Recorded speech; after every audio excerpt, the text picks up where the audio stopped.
We've got Daniel Knight saying, watch the fall and rise of FF14 on the Speakers Network. YouTube fills you in. I'd love to see a reaction on YouTube or Twitch. Yeah, reaction videos, there's probably times where we should do that. We should put a video on, talk through it with each other. For me, it's like I only want to do that if... it's that thing, right? If the original video is 15 minutes long and our reaction is 18 minutes, then in my head, that's a failure and it's basically barely fair use and I'm not morally comfortable with it. Yeah. If it's something where it's like genuinely video where we could, we could watch that video and it would be like genuinely a whole bunch of content made from that because so it was like a 15-minute video, a 30-minute reaction.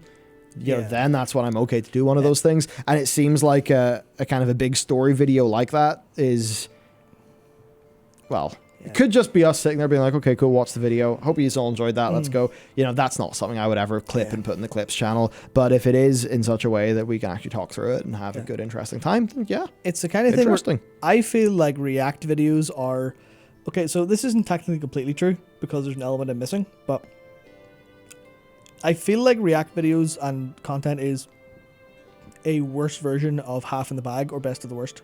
It's basically hanging with the boys. Yeah, experiencing a thing. I would rather make content where I go, we've watched this, go watch it, and then after you've watched it, you have all the context for what we're going to talk about. Then we'll talk about it with whatever we think about it, if there's enough to think about it there.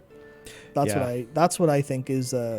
That's what I think would be the best form of those, but also that then involves a lot of input on the user's end instead of getting to watch it alongside. So I can definitely see how it's not the same, but I feel like it's better, how to put this, technically better content in that style. At least I think so anyway. There's, Soj, I'm going to go with Soj. Soj17 saying we're all super and getting hyped, reliving the discovery of FF3. Oh, man. Yeah, I guess it's that thing where to me, actually, it's like a big new adventure. It's a thing I don't know. That's why it's like exciting in a unique way that, only finding a new game can be. I mean, in the context of gaming, at least. Yeah, I still think as far as the journey goes, I actually think it is literally I would sing from the rooftops. Rooftops. Drop what you're doing and play FF. All of you, everyone outside, because you deserve it. The fact that more people haven't seen Ishikawa's writing is a shambles. Oh man, can't wait to level Dark Knight, do the job quests.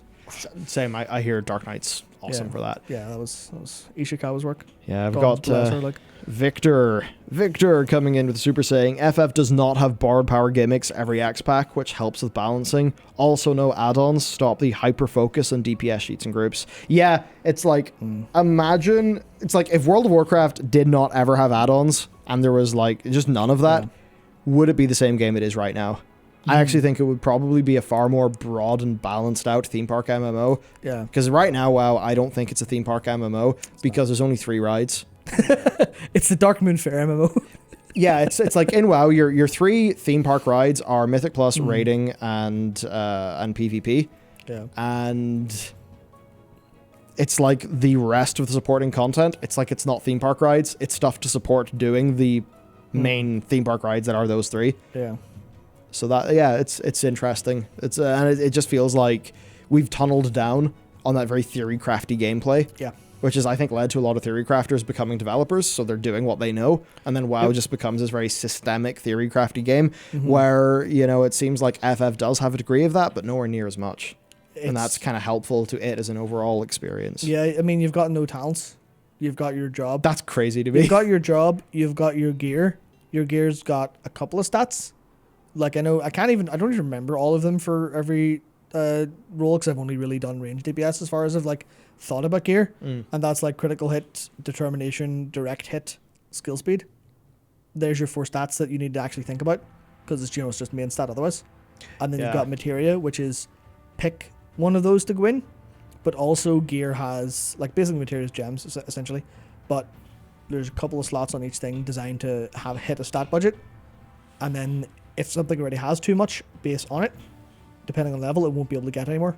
So I can't completely stack crit. I can sort of stack crit a little bit, which I want to do.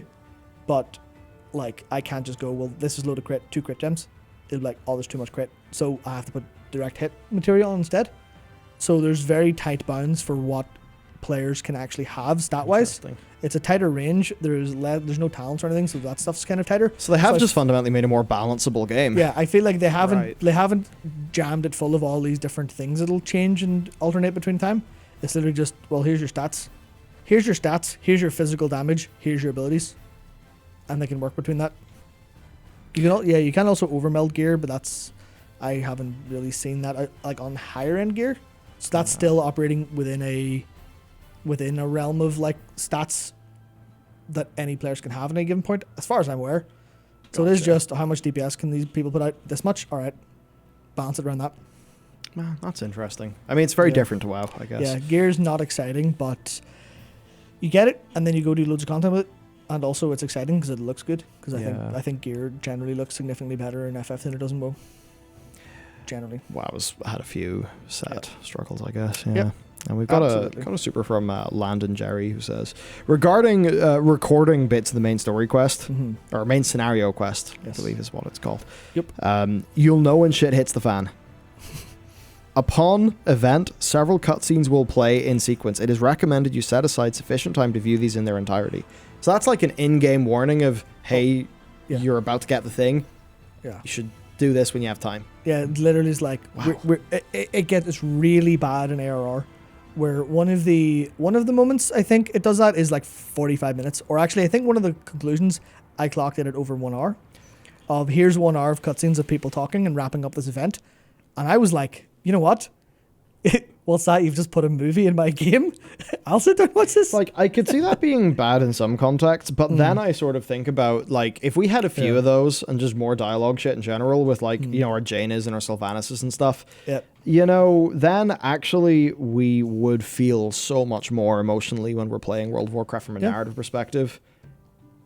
And because stuff like that exists, I can understand people saying they gotta cry out of FF, or like, you know, this moment happens, they hear a bit of music, they hear a few lines of dialogue, and it instantly brings them back. Yeah. And it just seems like it's just that thing, you reap what you sow, and you have to spend time sowing. They sowed a lot of seeds, and they continually reap them exactly when they need to. Especially at moments in moments in all three.